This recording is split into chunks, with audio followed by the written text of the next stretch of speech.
ഇന്ന്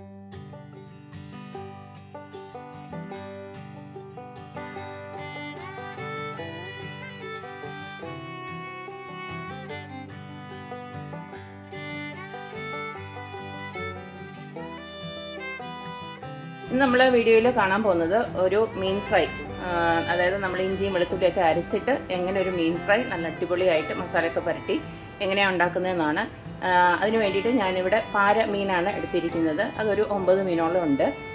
അതിപ്പം ഞാൻ ഇങ്ങനെ മൊത്തത്തിലാണ് എടുത്ത് വെച്ചിരിക്കുന്നത്, കട്ട് ചെയ്തിട്ടൊന്നുമില്ല. ഓരോന്നോരോന്ന് മീനായിട്ട് അങ്ങനെ ഫ്രൈ ചെയ്ത് എടുക്കാൻ വേണ്ടിയിട്ടാണ്. അപ്പോൾ അതിന് നമുക്ക് ഫസ്റ്റിൽ മീനെല്ലാം ക്ലീൻ ചെയ്ത് നല്ല വൃത്തിയാക്കി എടുത്തിട്ട് പിന്നെ അതിനൊരു മസാല വറുക്കാനുണ്ട്.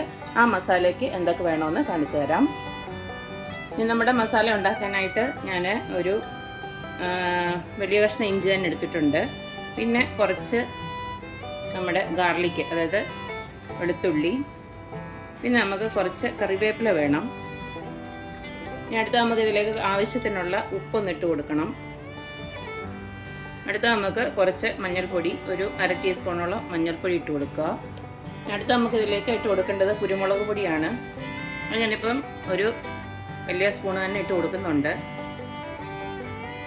കുരുമുളക് പൊടിയുടെ രുചി മുന്നോട്ട് നിൽക്കുന്നത് നല്ലതാണ് ഈ മീൻ വറുക്കുമ്പോഴൊക്കെ. അടുത്ത നമുക്കിതിലേക്ക് കുറച്ച് മുളക് പൊടിയും ഇട്ട് കൊടുക്കാം. ഇത് ഇച്ചിരി എരിവുള്ള മുളക് പൊടിയാണ്, അതുകൊണ്ട് ഞാൻ കുറച്ചേ ഇട്ട് കൊടുക്കുന്നുള്ളൂ. അടുത്ത നമുക്കിതിലേക്ക് കുറച്ച് വിനാഗിരി ഒഴിച്ചു കൊടുക്കണം.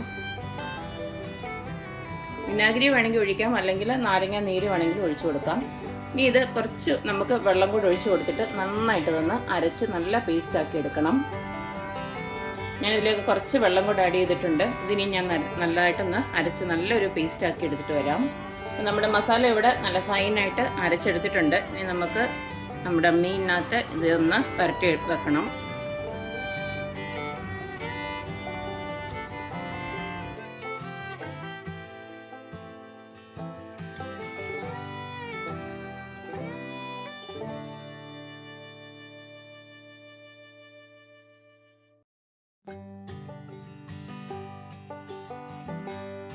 അപ്പം നമ്മുടെ മീനൊക്കെ ഇവിടെ നല്ലതായിട്ട് മസാല പിടിച്ച് വെച്ചിട്ടുണ്ട്. ഇത് നമ്മൾ ഉടനെ അങ്ങോട്ട് എടുത്ത് വറുത്ത് കഴിഞ്ഞാൽ അത്ര ഒരു ടേസ്റ്റ് കിട്ടത്തില്ല, കാരണം ആ മസാലയൊക്കെ ഒന്ന് പിടിക്കണം. അപ്പം നമുക്ക് ഒട്ടുമേ സമയമില്ലെങ്കിൽ നമുക്ക് എന്താ ചെയ്യണമെന്ന് വെച്ച് കഴിഞ്ഞാൽ ഇത് ചെറിയൊരു കണ്ടെയ്നറോ വെള്ളത്തിലോ ആക്കിയിട്ട് ഫ്രീസറിൽ ഒരു അരമണിക്കൂറെങ്കിലും ഒന്ന് വെച്ചിട്ട് അത് നല്ലതായിട്ട് അന്നേരത്തേക്ക് മസാലയൊക്കെ പിടിക്കും. അത് കഴിഞ്ഞിട്ട് നല്ല വെളിച്ചെണ്ണയിലൊക്കെ അങ്ങോട്ട് വറുത്തെടുത്ത് കഴിഞ്ഞാൽ നല്ല അടിപൊളിയായിരിക്കും. അപ്പം എന്തായാലും ഞാൻ ഇതൊന്ന് ഫ്രീസറിലോട്ട് വെക്കുകയാണ്. ഞാൻ കുറച്ച് കഴിഞ്ഞിട്ടേ ഇതെടുക്കുന്നുള്ളൂ. നല്ലതായിട്ടൊന്ന് മസാലയൊക്കെ പിടിച്ചിട്ട് പിന്നീടാണ് ഞാൻ ഫ്രൈ ചെയ്യാൻ പോകുന്നത്. നമ്മുടെ മസാല പുരട്ടിയ മീൻ ഞാൻ ഫ്രീസറിനകത്തൊക്കെ വെച്ച് നല്ലതായിട്ട് നല്ല മാരിനേഷനൊക്കെ ആയിട്ടുണ്ട്. നന്നായിട്ട് ഇപ്പം മസാലയൊക്കെ പിടിച്ച് വെച്ചിട്ടുണ്ട്. ഞാനിപ്പോൾ എല്ലായ്പ്പോഴും നമുക്ക് ആവശ്യമുള്ള മീൻ ഇതുപോലെ ഇങ്ങനെ സെപ്പറേറ്റ് ആക്കി ഫ്രീസറിനകത്ത് വെക്കുകയാണ് പതിവ്. അപ്പോൾ നമുക്കിഷ്ടമുള്ളപ്പം എപ്പോഴാണോ എടുക്കേണ്ടത് അതിൻ്റെ 1 മണിക്കൂർ 2 മണിക്കൂറൊക്കെ മുന്നേ ഇങ്ങനെ എടുത്ത് വെച്ചിട്ട് പിന്നെ ഫ്രൈ ചെയ്തെടുത്താൽ മതി. ഇനി നമുക്ക് ഈ മീനൊക്കെ ഒന്ന് ഫ്രൈ ചെയ്തെടുക്കാം. മീനൊന്ന് ഫ്രൈ ചെയ്തെടുക്കാൻ വേണ്ടിയിട്ട് ഒരു പാനിലോട്ട് ഞാൻ കുറച്ച് വെളിച്ചെണ്ണയാണ് ഒഴിച്ചു കൊടുത്തിരിക്കുന്നത്. ഇതിലേക്ക് നമുക്ക് കുറച്ച് കറിവേപ്പില ഒന്ന് ഇട്ട് കൊടുക്കാം. നല്ലതായിട്ട് കഴുകിയിട്ടൊന്ന് തുടച്ചിട്ടിട്ട് കഴിഞ്ഞാൽ അതിയായിട്ട് പൊട്ടിത്തെറിക്കത്തില്ല. ഇതുപോലൊക്കെ ഇട്ട് കൊടുക്കണം. നമ്മുടെ മീൻ ഓരോന്നും ഈ ഒരു കറിവേപ്പിലയുടെ ഇങ്ങനെ മുകളിലോട്ടൊന്ന് ഇട്ട് കൊടുക്കാം. ഒരു വശമൊക്കെ നല്ലതായിട്ടൊന്ന് മുരിഞ്ഞ് കഴിയുമ്പോൾ നമുക്ക് ഇതിനൊന്ന് തിരിച്ചിടാം.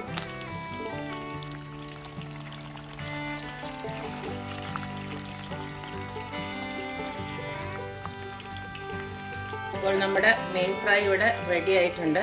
കണ്ടില്ലേ, നല്ല മൊരിഞ്ഞ് നല്ല മൂപ്പിച്ചേൻ എടുത്തിട്ടുണ്ട്. ചോറിൻ്റെ ഒക്കെ കൂടെ ഇതെല്ലാം ഒരു മീൻ ഫ്രൈയും കുറച്ചൊരു ചമ്മന്തി കൂടെ എങ്ങാനും ഉണ്ടെങ്കിൽ പിന്നെ കുശാലാണ്. അപ്പം ഈ ഒരു മീൻ ഫ്രൈ എല്ലാവരും ട്രൈ ചെയ്ത് നോക്കണം.